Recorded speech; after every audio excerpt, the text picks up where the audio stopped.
Assalamu alaikum wa rahmatullahi wa barakatuh. Yonna gyosinzira okubanga tulaba nkwanirizzaako ku mukutu gwaffe guno omuganzi omulungi Extra Digest mugoba nsonga tusinzira Kampala mu ggwanga Uganda ntulyoka tubuna ensi yonna.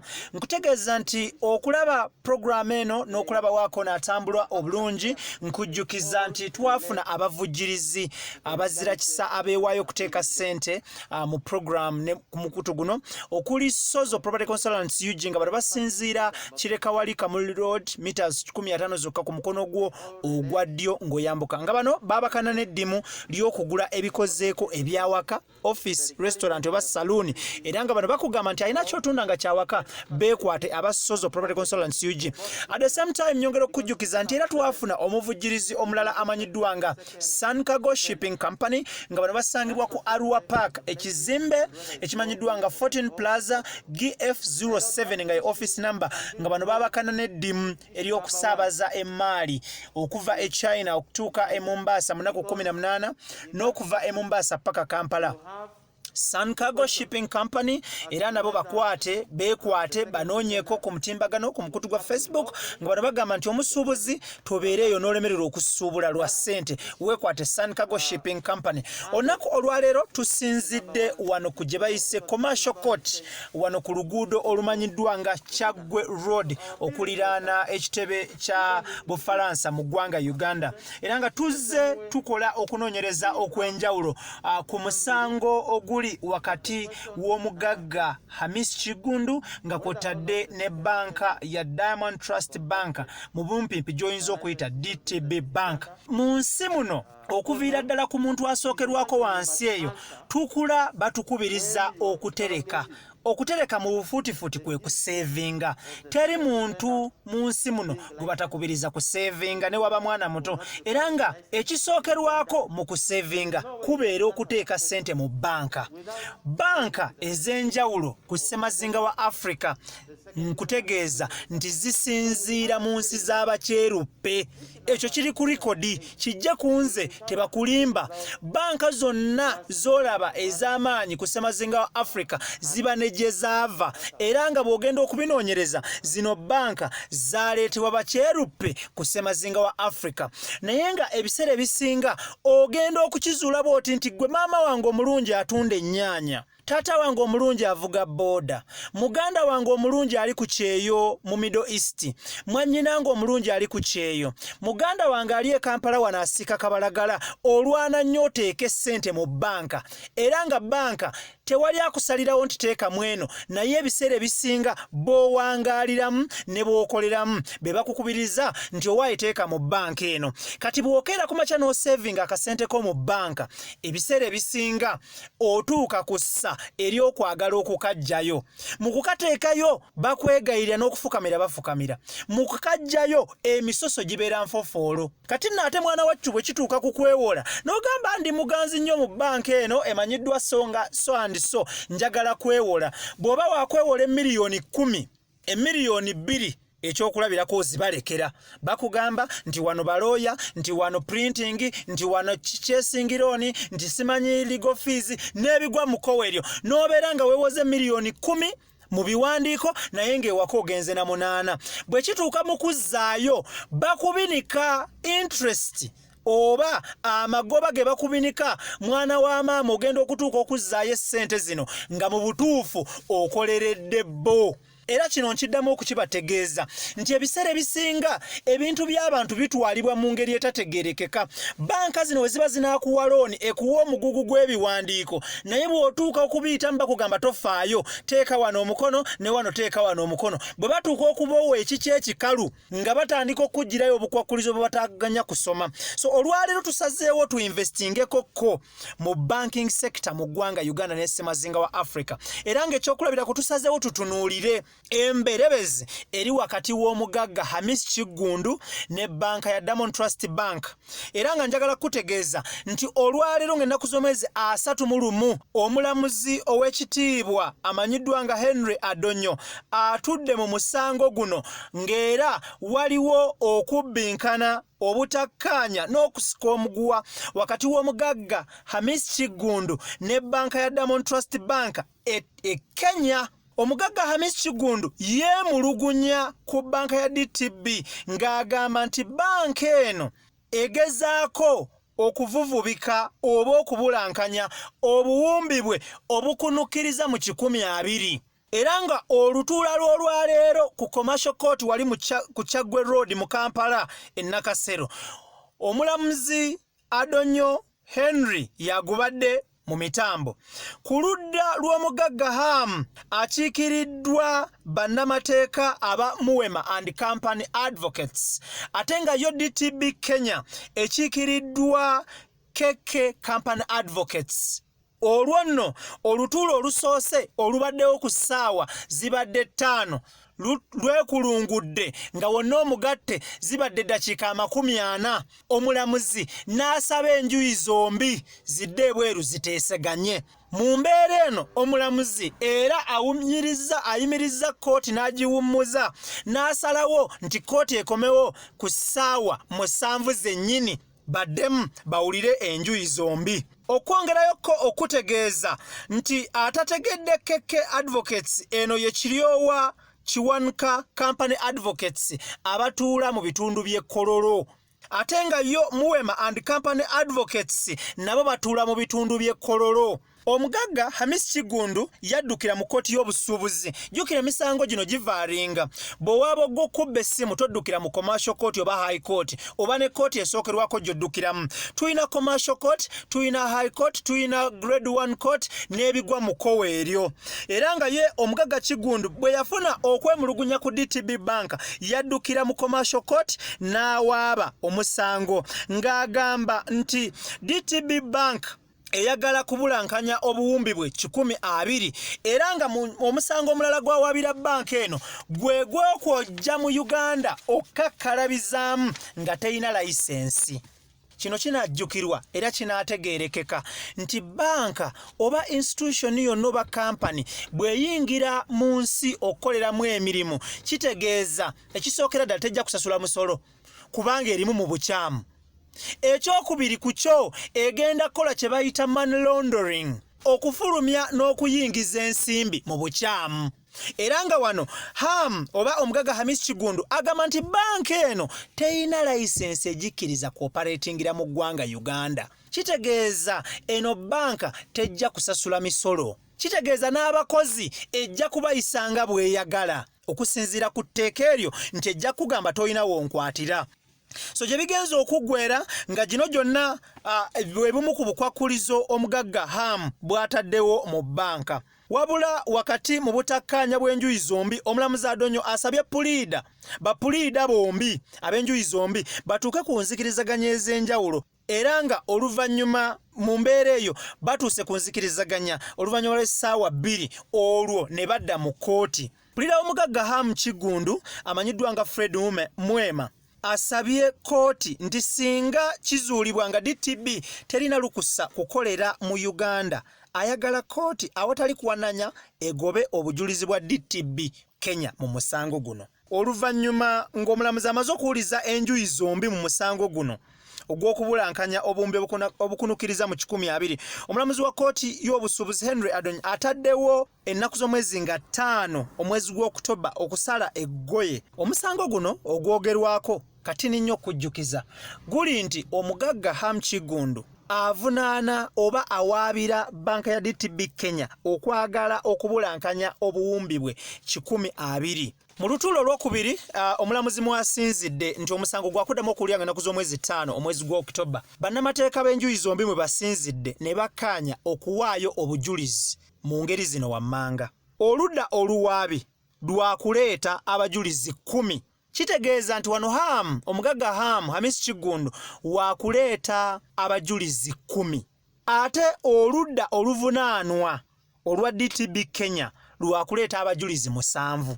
Ng'ennaku z'omwezi 5 omwezi gwa Oktoba. Ate kyakubiri ku kyo ebizibiti 12 byakuleetebwawo oludda oluwaabi. Kitegeeza omugagga waakuleeta ebizibiti 12 okuli ebiwandiiko by'entambuza za akawunti y'omugagga Kigundu so nga ebizibiti 3 byakuleetebwa oludda oluvunaanwa. Wano kiba kitegeeza nti omugaga Hamu waakuleeta ebizibiti 12. DTB Kenya yakuleeta ebizibiti 3. Era nga bino byonna kuno omulamuzi kwanaasinziira okutyemula omusango guno ng'ennaku z'omwezi 5. Singa kooti tegoba bujulizi bwa banka ya DTB e Kenya ne Diamond Trust Bank mu Uganda, olwo kooti yakutandika okuwulira omusango guno mu bujjuvu. Kitegeeza nti ng'ennaku z'omwezi 5 mwezi gwa Oktoba omulamuzi ayinza okusinziiraawo n'asala omusango oba okweyongerayo n'okuwulira omusango. Kati nnyo muganda wange atuwuliriza era atugoberera, nnyongera okutegeeza nti yonna gy'osinziira ng'obankinga ssente, yonna gy'osinziira ng'okola essente, olina okukola essente n'obwegendereza n'amaanyi amangi. Wabula bwe kituuka ku kusevinga essente, mulondenga banking institutions nga mumaze okukola okunoonyereza okw'enjawulo. Guno mulanga ngukubira muganda wange asookerwako wansi eyo. Tewali banka gye ngenda kukubiriza nti teekamu eno oba eno. Naye nkukubiriza nti noonya wooteeka essente zo nga bw'olituuka okuziggyayo tojja kufuna kukaluubirizibwa. Nyongera okutegeeza nti banka zino gye mutereka essente, mmwe abalinayo banka accounts nga fixed deposit account, wali otuddekawo ne weebuuza nti nze asibe essente zange emyaka 10, mu myaka 10 ssente zange zikola ki? Wali otuddeawo n'okyebuuza? Ye wali otudde ne weebuuza nti singa ntaddeyo ssente za fixed deposit account mu myaka nti nsibye emyaka 10, bw'otagiweza emyaka 10 kyekiddako? Bye bintu bye mulina okusooka okwebuuza nga muna banking essente ne banka ez'enjawulo mu ggwanga Uganda. Wali obaddekaawo ne weebuuza nti banka gye nteekamu essente eno eddiza etya ensi yange? Nakiraba wano ku COVID, twalumbibwa obulwadde obw'amaanyi obwo, era nga President Yoweri Kaguta Museveni bwe yali wali ng'asaba ebitongole by'enjawulo bidduukirire ensi, ebitongole eby'amaanyi ebizze bikolera ensimbi mu ggwanga Uganda byawaayo emmotoka, naye nga bw'obalirira emmotoka eyo erimu wakati we miliyoni 7 n'ekikumi, naye ng'ekitongole kibadde mu Uganda emyaka egisoba 5. Gwe bw'otunulamu emmotoka ey'emiliyoni 10 oba miliyoni 7.5 ng'oli abadde mu nsi emyaka egisoba 3, gwe bw'otunulamu aba akuddiza ebyaddala. Ekyo weebuuze. Kyakubiri ku kyo, wali obaddekaawo n'olowooza nti banka gye tuteeka essente, ekigendererwa kya banka kukulaakulanya nzaagiwa ssente oba kulaakulanya balinamu migabo bagagga baagitandika.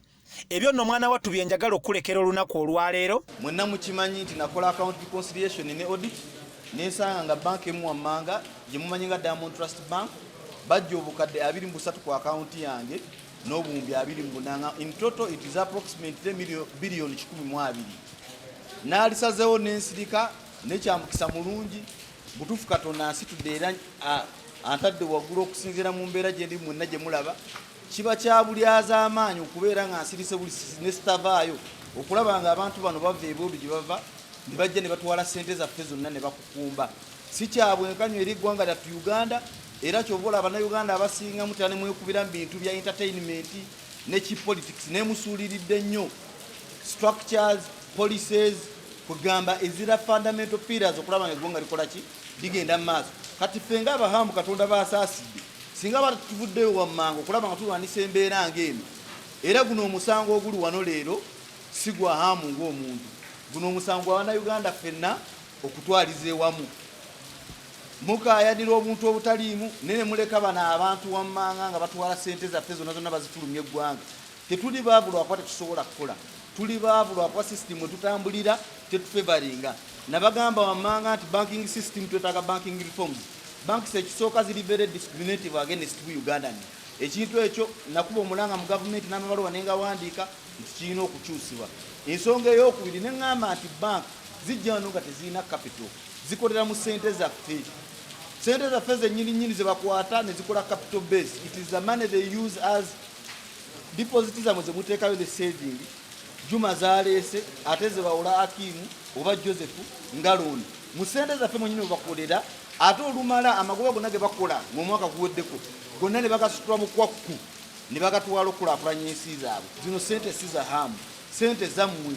Teweewunya sente zonoonya ze zino zennyini zemulaba bakola ki batwala era kyamukisa mulungi okusinziira mu mbeera mwempise ne banka eno nasazeewo nti bino embeera mimaliriza ngenda kugulawo banka eyaffe ey'abannayuganda ng'omuntu n'alibadde ensirise naye si kyabwenkanya ate kiba kyabulyaza amaanya eri eggwanga lyattu Uganda tukwataganyize wamu ng'eno yentandikwa ey'omusango guno okulaba nga tulanda ne mu department edda ne foreign capital nizo nezikolera wano okulaba nti tebajja kunyunyuuta wabula bajja bafune naffe tufune obuzibu obuli nti bo baagala okufuna ate ffe nebatuleka nga tuli bawansi gwe musingi gwokako tugenda okutambulirako ng'eggwanga Uganda nga tukwataganamu nga bannayuganda ffenna okulaba nti tulwanisa embeera eno kyannaku nnyo n'ekituufu naye kyamukisa mulungi nze ng'omuntu omugwenjuvu saagamba nti ejja kudda mu kkuba ndulu nasalawo n'endoopa omusango ditibbe ekidiganyo okwakirologinga wammanga ntamu waba agamba nti yakubanja biliyoni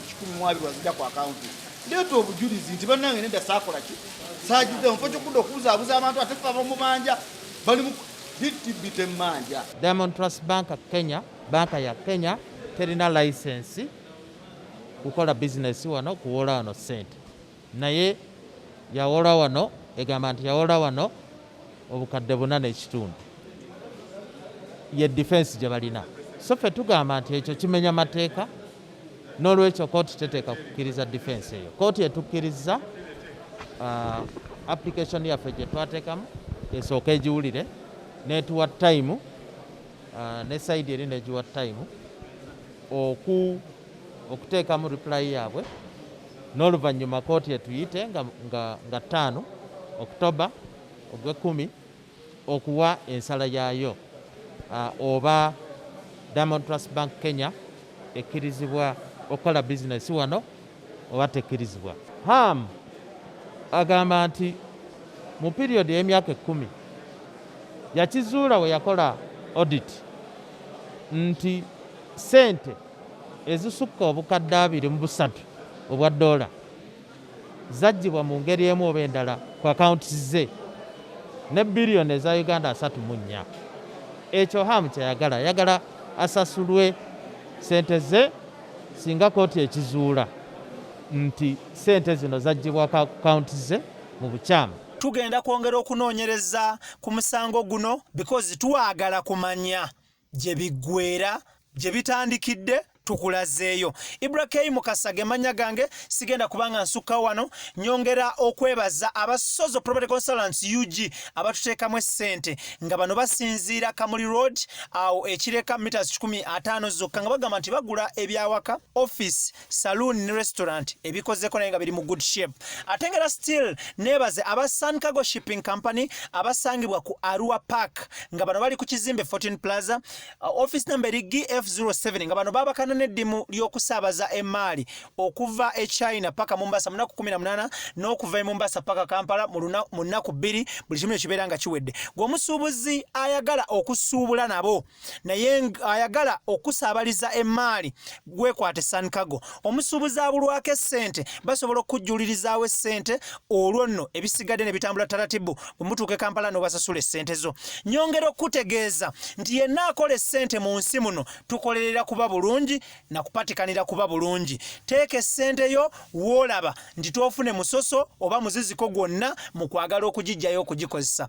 Ibrahim Kasage manya gange nsigadde nkugamba nti Extra Digest mugoba nsonga. Subscribe my dear good friend. Assalamu alaikum wa rahmatullahi wa barakatuh. Tubadde ne Idris Lukwago, Daniel Mugoya ne Tone Senabulya. See you next time.